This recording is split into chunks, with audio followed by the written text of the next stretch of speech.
Ukraine rejects Russian demand to surrender besieged Mariupol.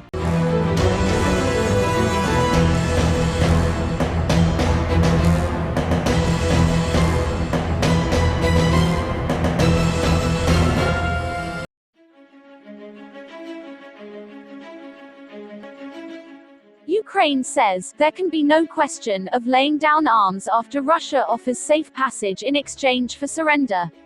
Russia has urged Ukrainian forces in the port city of Mariupol to lay down their arms and surrender in exchange for safe passage out of town, but officials in Kyiv immediately rejected the offer as out of the question. Russian Colonel General Mikhail Miztsev said on Sunday that Moscow would allow 2 corridors out of the coastal city, heading east towards Russia and west to other parts of Ukraine. All who lay down their arms are guaranteed safe passage out of Mariupol, he said, giving authorities until 5 a.m. on Monday, 2 o'clock Greenwich Mean Time, to respond to the offer. He did not say what action Russia would take if the offer was rejected. The Russian Ministry of Defense, addressing Mariupol authorities on messaging app Telegram, said the officials now have the right to make a historic choice, and warned they could face a military tribunal if they sided with what it described as criminals.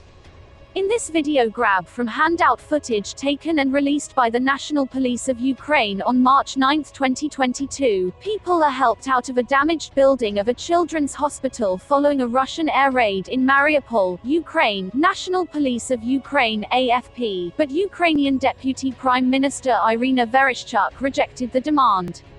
There can be no question of any surrender, laying down of arms.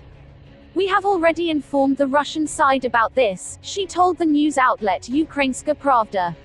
I wrote, instead of wasting time on 8 pages of letters, just open the corridor. In a video on Telegram, Vereshchuk added that the Russians continue to behave like terrorists. They say they agree on the humanitarian corridor and in the morning, shell the place for evacuation, she said. Every house became a target. Mariupol has suffered some of the heaviest bombardments since Russia invaded Ukraine on February 24. Many of the city's 400,000 people are trapped, with little food, water and power, while city officials say at least 2,300 people have died, some buried in mass graves. Mariupol Mayor Pyotr Andriushchenko also rejected the Russian demand for surrender, saying in a Facebook post he did not need to wait until morning to respond and cursing at the Russians, according to the news agency Interfax Ukraine. Moscow's call for surrender came hours after Ukrainian authorities said the Russian military bombed an art school in Mariupol that was sheltering hundreds of people. There was no immediate word on casualties in the school attack.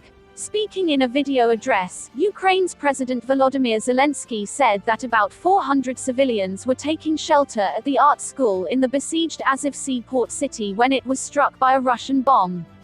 They are under the rubble, and we don't know how many of them have survived, he said.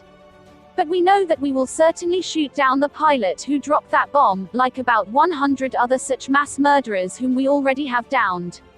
The raid on the art school was the second time in less than a week that officials reported an attack on a public building where Mariupol residents had taken shelter. On Wednesday, a bomb hit a theater where more than 1,000 people were believed to be sheltering. Ukrainian officials have not given an update on the search of the theater since Friday, when they said at least 130 people had been rescued and another 1,300 were trapped by rubble. Officials say fighting continued in the city on Sunday, and tearful evacuees who managed to make it to the western Ukrainian city of Lviv, about 1,100 kilometers (680 miles) away, described how battles took place over every street.